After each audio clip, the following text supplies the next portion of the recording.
বন্ধুরা, এটা আমাদের বিখ্যাত ঝিটকা বাজার।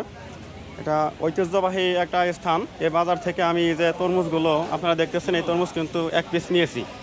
আমি ইতোপূর্বে এক পিস তরমুজ নিয়েছিলাম, সেটাও অনেক ভালো, গুণগত মান, খাইতে মিষ্টি, অনেক ভালো। এটা সাইজে ছোট।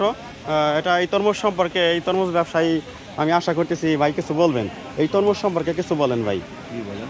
জি, এই তরমুজটা কোন জায়গা থেকে আনছেন? এই তরমুজটা খুলনার থেকে আসে। খুলনা থেকে। এটা কি মানে আমাদের এখানে প্রতি বছরই আসে এই তরমুজ? এই তরমুজ লাস্টে প্রতি বছরই আসে। মানে একটু পরে আসে মনে হয়, সিজনের লাস্টের দিকে আসে। আমরা সবাই বড় বড় তরমুজ পছন্দ করি, কিন্তু অবিশ্বাস্য, ওটার থেকে মিষ্টি এটা বেশি। হ্যাঁ ওটার চেয়ে অনেক বেশি মিষ্টি। এক কাস্টমার বললেন যে আম্রপালি।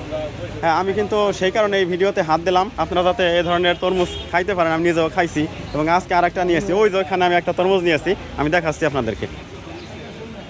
এই যে প্যাকেট করা, হ্যাঁ এই যে এই তরমুজটা কিন্তু আমি আজকে নিয়েছি।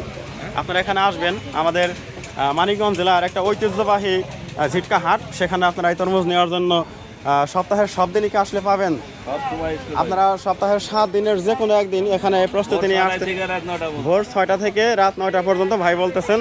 আবহাওয়া খারাপ থাকলেও পাবেন, অল টাইম এই দোকান খোলা থাকে। এই যে এই শেডের নিচে এই দোকান।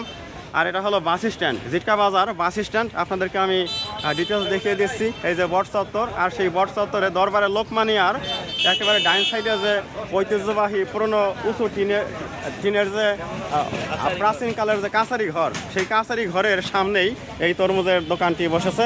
আপনারা আসবেন এই কামনাই আমার পক্ষ থেকে। আর শুধু গল্পে নয়, আমার এই বক্তব্যে নয়, আপনারা সরাসরি চেখে দেখবেন যে এই তরমুজটা আসলে কেমন। আমি মোহাম্মদ রফিকুল ইসলাম আপনাদেরকে অসংখ্য ধন্যবাদ জানিয়ে এই তরমুজের দাওয়াত দিয়ে আমি এই ভিডিওটুকু এখানেই ক্লোজ করে দিচ্ছি। সবাই ভালো থাকুন।